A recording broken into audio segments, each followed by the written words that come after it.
Now let's talk about corporate actions. In this, we're going to look at stock splits, we're going to look at rights, and we're going to look at warrants. A board of directors might declare a stock split. A stock split could be even, could be uneven, could be a reverse split. Now, upon a split, the cost basis per share will be adjusted. Now, what's an even split? 2 for 1. An uneven split, 3 for 2. A reverse split, 1 for 2. 1 for 2. So these are the different types of stock splits. Even, 2 for 1. Uneven, 3 for 2. Reverse would be 1 for 2. So I would get 1 share for every 2 shares that I had owned. Whatever the stock split is, cost basis per share will be adjusted. Let's take a look at an example of adjusting cost basis per share.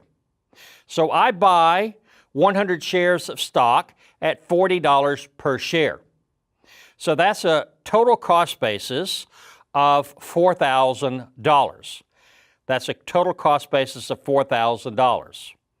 The company declares a 2 for 1 split. They declare a 2 for 1 split. After the split, how many shares do I own?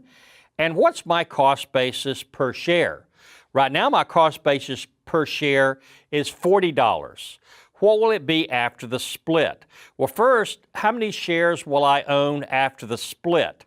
I take the 100 shares that I purchased, I divide that number by the back-end number of the split. So the split's 2 for 1. I divide 100 by 1. I end up with 100. I multiply that times the front-end number of the split, 2 for 1 split, times 2. After the split, I own 200 shares. Now, the total cost basis does not change. So my total cost basis continues to be $4,000. Now, I own 200 shares, not 100. So 4,000 divided by 200 shares, my cost basis per share is adjusted to $20. My cost basis per share is adjusted to $20. If I sell the stock for more than 20, there would be a capital gain, less than 20 capital loss. Now, what I just illustrated is an even split. How about an uneven split?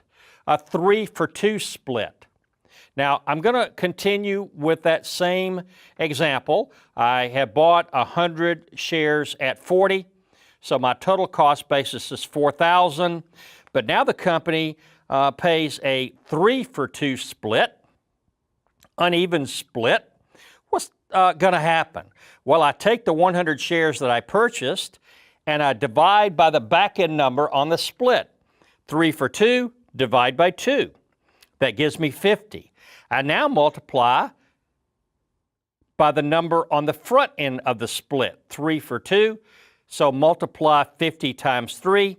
After the split, I own 150 shares. What's my cost basis per share? Adjusted cost basis per share. Well, my total cost basis continues to be $4,000. Divide that by 150 shares.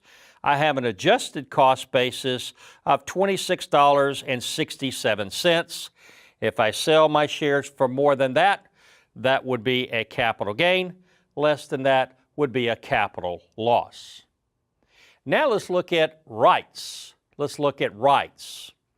Rights allow existing shareholders the opportunity to maintain proportional ownership in the company. So should the company issue additional new shares, I could exercise my rights and buy a percentage of those new shares to maintain my proportional ownership in the company. So if I own 3% of the shares outstanding and the company sells some additional new shares, my rights would allow me to buy 3% of those new shares to maintain proportional ownership. Now, rights are short-term opportunities. They typically exist for 30 to 45 days.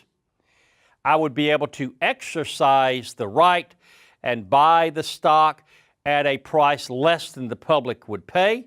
So I would get a discount price on those new shares, less the public would pay. Now, do I have to exercise my rights? No, I don't. I'm not required to. You know, I'm provided the rights. That's one of my rights as a stockholder, is to own rights, to have rights. But I'm not required to exercise them. If I don't exercise them, what should I do with them? I should sell them. Rights have value. Don't let them expire. They'll expire worthless. Now, other terms you might see for rights would be preemptive rights or subscription rights. Preemptive rights or subscription rights. Next, we're going to look at warrants. Warrants are issued as an incentive for a corporation's new issue. Typically, a new bond issue. Typically, a new bond issue. So if a corporation is going to issue a new bond, they might also issue warrants as an incentive for investors to buy the new bond. You buy this bond, we're going to give you this warrant. You buy this bond, we're going to give you this warrant. Now, if you end up with a warrant, this is a long-term opportunity to buy the company's common stock at a price higher than the current market value at the time the warrant was issued. Long-term opportunity to buy at a premium price. A warrant may be issued for 5 years, or it could be issued for 10 years. Or maybe a warrant is issued and is good as long as the company is in business. But if you exercise the warrant and buy the stock, you're going to pay a price for that stock that is higher than the market value of the stock when the warrant was issued. Now, warrants have value. Don't let them expire. Exercise them, sell them, but do not let them expire. Let's explore this just a little bit more as it relates to the premium price. Let's say when the warrant was issued, the exercise price on the warrant was $30 a share. The price of the common stock in the market at that time was $20 a share. Would I want to exercise the warrant at this time? No. No, why would I exercise the warrant and pay $30 when I can go into the market and buy for $20?